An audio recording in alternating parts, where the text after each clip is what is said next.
जय गुरुदेव। परम आदरणीय जीजी का जन्म दिवस है।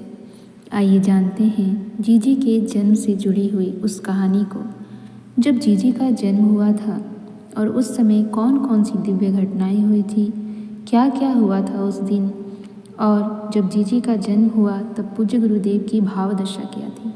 चलिए हम आपको वह सारी कहानी बताते हैं। गीता जयंती का दिन था। उस दिन दोपहर के समय मथुरा की तहसील में गायत्री तपोभूमि के लिए लिखा पड़ी हुई 6,000 रुपये चुकाने के बाद वह बगीची वेद माता गायत्री के नाम से हो गई। श्री राम के साथ नारायण पंडित और श्यामलाल भी थे। उस तरफ के बगीची के मालिक हरिचंद और यह सौदा कराने वाले विनय पटेल। बगीची का स्थायित्व विधिवत कागजों पर गायत्री माता के नाम हस्तांतरित होने के बाद चारों पांचों ने एक दूसरे का मुंह मीठा कराया। उसके बाद एक बार बगीची गए। श्री राम उस स्थान को देखे और साथ आए कार्यकर्ता से कहा, आज गीता जयंती है। भगवान कृष्ण ने आज ही के दिन अर्जुन को गीता का उपदेश दिया था।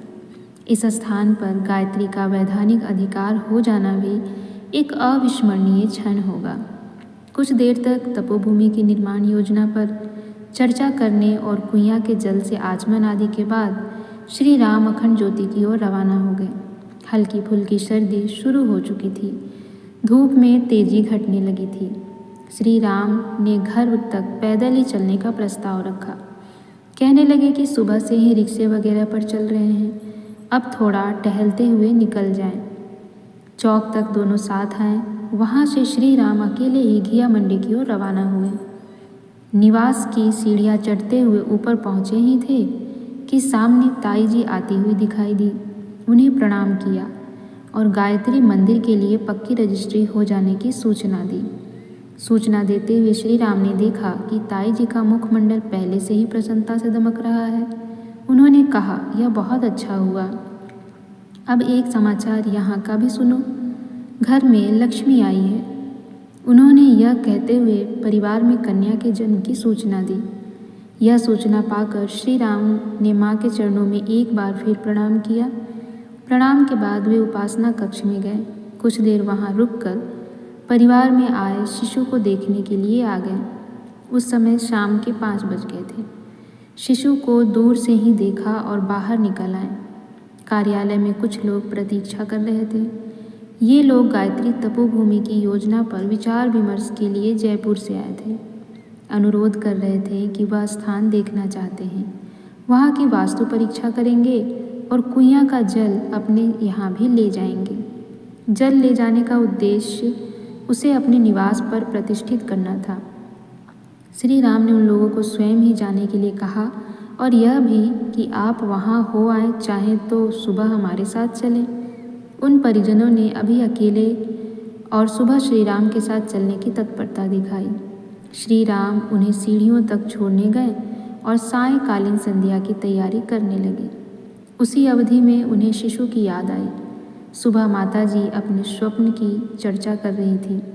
पहले भी वे इस तरह के स्वप्नों का उल्लेख कर चुकी थी। उन स्वप्न दृश्यों में निर्जन प्रांत दिखाई देते थे, कभी पर्वत, कभी नदी नाद, प्रकृति के इन विभिन्न रूपों में कभी कभार मार्गदर्शक सत्ता के दर्शन भी होते थे। एक आध बार अपने जन्मना इष्ट आराध्य भगवान शिव की झलक भी दिखाई दी। आज भी दिखाई दी थी। उन दृश्यों में कभी कभार बच्चों की किलकारियाँ सुनाई देती थी। माताजी इन दृश्यों के संबंध में बताती तो श्री राम कहते कि ये स्वप्न अपनी आंतरिक आध्यात्मिक स्थिति के प्रतीक हैं।